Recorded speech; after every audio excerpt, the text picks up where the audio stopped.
The ideal setup for this would be Smith machine पे या squat track पे आप अपने बारबेल को सेटअप करें, अपने वेट लोड करें और स्टैंडिंग ही आप अपने वेट्स को उठा लें। लेकिन यहाँ पर अनफॉर्चुनेटली जो स्मिथ मशीन है उसके ऊपर रैक्स नहीं बने हुए जहाँ पे मैं बारबेल को प्लेस कर सकूँ, तो I have to do with this. It is a little bit tricky to get the weight up, लेकिन अगर आपकी फॉर्म डाइल्ड है, अगर आप अपनी बैकग्राउंड नहीं कर रहे वेट को उठाते हुए, तो there is not that big of a problem. So I wanted to observe how I lift the weight up and keep that in mind जब भी आप लिफ्ट करें। Take your elbows, slide them under the bar.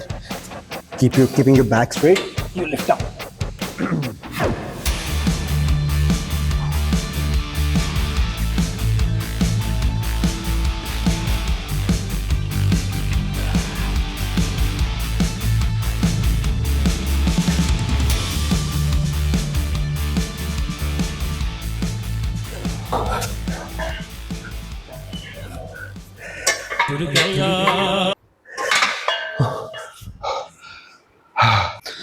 आपको एक मज़े का fact बताता हूँ। मैं इंजरीज़ की दुकान हूँ।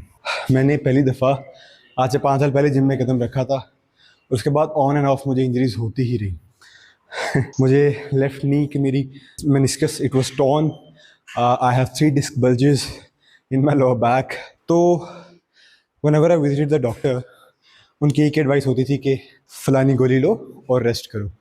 But being a doctor myself, I knew the treatment shouldn't be so passive, तो मैंने उस पर एक्टिवली वर्क करना शुरू किया। I incorporated back extensions, straight leg extensions और रोटेटर कफ की एक्सरसाइज स्टार्ट की, और within a few months now I feel bulletproof. Like मैं यकीन नहीं करता कभी कभी कि मैं ही वो आदमी हूँ जिसको इतनी इंजरीज थी और आज वो हर जगह भागता फिर रहा है। पहला मूवमेंट पैटर्न हमारा स्क्वाट पैटर्न था, जिसमें हमने अपने क्वाड्स को टारगेट किया। Next would be are hamstrings. ये 2 लोअर बॉडी के बहुत बड़े मसल्स हैं, इनको स्पेसिफिकली ट्रेन करना बहुत ज़रूरी है। मैंने देखा है बहुत से लोग लेग्स मिस कर देते हैं, लोअर बॉडी मिस कर देते हैं बिकॉज दे थिंक नज़र तो आनी नहीं है या what ever reason they think they have. लेकिन होता ये है कि आपकी लोअर बॉडी की ट्रेनिंग आपकी टेस्टोस्टेरोन को बूस्ट करती है, जिसकी वजह से आपकी पूरी जो ओवरऑल बॉडी की ग्रोथ है वो बढ़ती है। अब अगर आपकी फाउंडेशन स्ट्रांग नहीं है, तो जो आप इमारत खड़ी कर रहे हो, it's bound to come down. वो कभी ना कभी फिर टूटेगी ही। यू विल हैव इंजरीज, क्योंकि आप देखो आपके injuries they start from bottom up. अगर आपकी एंकल में कोई इंजरी है या आपकी नी वीक है या आपके ग्लूट्स वीक हैं, they will come down to your back. आपकी बैक को ओवर कॉम्पनसेट करना पड़ेगा and that will lead to injuries. So it is important that you train your whole body instead of just focusing on the upper body, जो कि optimal नहीं है और long term में आपको हर्ट ही करेगी। अब हम अपना दूसरा मूवमेंट पैटर्न करेंगे, that is our Romanian deadlift. It is also a compound exercise, beautiful movement. I just want you to observe जब भी आप इसको परफॉर्म करें, how it feels in your whole posterior chain. Essentially आपने अपने knees में छोटा सा थोड़ा सा बेंड रखना है एंड आप अपने वेट को लोअर करोगे अपनी शिन्स तक और फिर वापस ऊपर ले आओगे। लेकिन ऊपर आगे आपने हाइपर एक्सटेंड नहीं करना, otherwise that will lead to lower back problems. Okay, I will go down to my shins while keeping a slight bend in my knee, and then I will simply come up. Notice मैंने ये नहीं किया, ये करूँगा तो lower back पे असर पड़ेगा। I kept my back straight.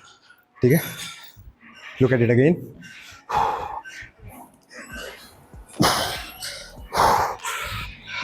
बहुत इंपॉर्टेंट बात, आपका बार आपकी शिन्स को हर टाइम टच कर रहा हो। अगर ये आगे को ड्रिफ्ट कर रहा है तो आपकी लोअर बॉडी बहुत ज़्यादा लोड ले रही है।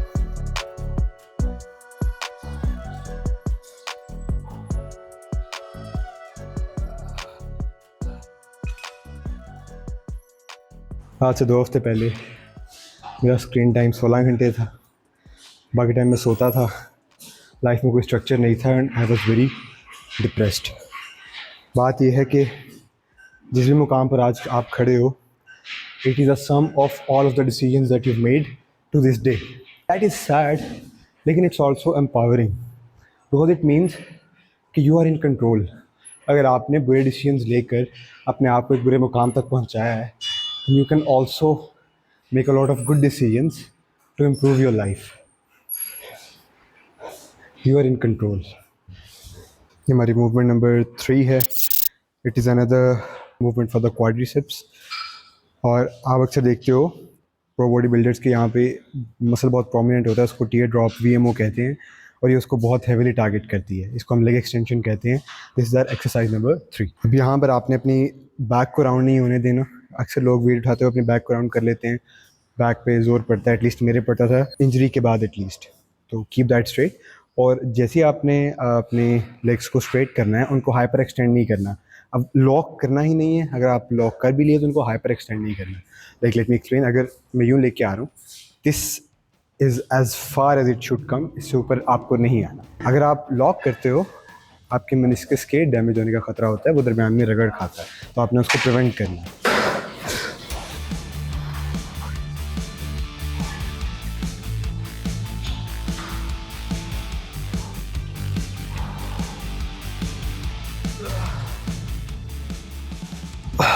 हाइपर एक्सटेंशन आपको किसी भी एक्सरसाइज में, जहाँ तक मुझे पता है, फ़ायदा नहीं देती है, हमेशा नुकसान ही देती है। आप रेंज ऑफ मोशन पूरी रखें, लेकिन बियॉन्ड दैट सर्टेन पाथवे आपको उससे ऊपर जाने की ज़रूरत नहीं है। लेग एक्सटेंशन आपको अगर यहाँ तक लेके आ रही है, दैट इज़ इनफ। आपने ऊपर तक लेके जाने की आपको ज़रूरत नहीं है। That will only cause problem for your knees, क्योंकि लेग एक्सटेंशन आपकी नीज़ पे बहुत हैवी होती है। लेकिन अगर आप अच्छी फॉर्म से करोगे, जो VMO होता है वो आपकी नीज़ को प्रोटेक्ट करता है, तो अगर आप अच्छी फॉर्म से करोगे तो ये आपकी नीज़ को प्रोटेक्ट भी करेंगे।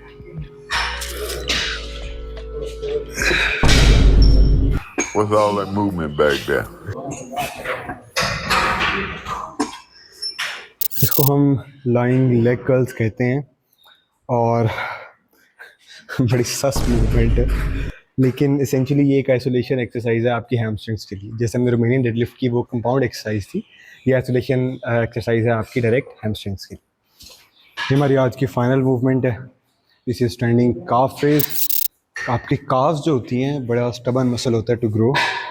जो लोग जितने लंबे होते हैं उनकी काव्स मैंने यूजुअली देखा उतनी पतली होती हैं, और it takes a lot of force to grow. आपको बहुत ज़्यादा एफर्ट करनी पड़ती है। फॉर्चुनेटली क्योंकि मैं पूरी लाइफ अपनी बहुत मोटा रहा हूँ, तो मेरी काव्स पहले ही बड़ी अच्छी खासी हेल्दी हैं, but I still like to train them ताकि वो वैसी ही रहें। So let's go.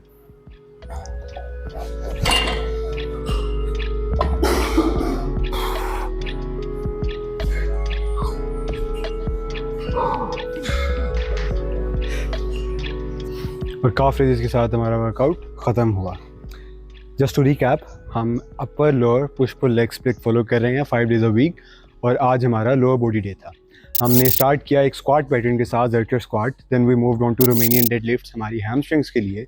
Then again for quadriceps हमने लेग एक्सटेंशंस की, और फिर हमारी हैमस्ट्रिंग की दूसरी मूवमेंट जो थी वो लाइन लेग कर्ल्स थी। फाइनली हमने अपना वर्कआउट हमारे काफ रेजेस के साथ फिनिश किया। Today was a phenomenal workout. आज वेदर भी बहुत अच्छा था, थोड़ी सी ह्यूमिडिटी ज़्यादा थी, लेकिन आई एन्जॉयड द वर्कआउट।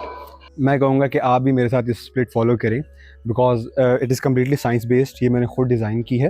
और अगर जिम में जाना आपके लिए इंटिमिडेटिंग है, आपको लगता है कि आपको नहीं पता कि आपने क्या करना है, start with me, repeat exactly what I am doing, and slowly you will learn your own style and you will be happy a man.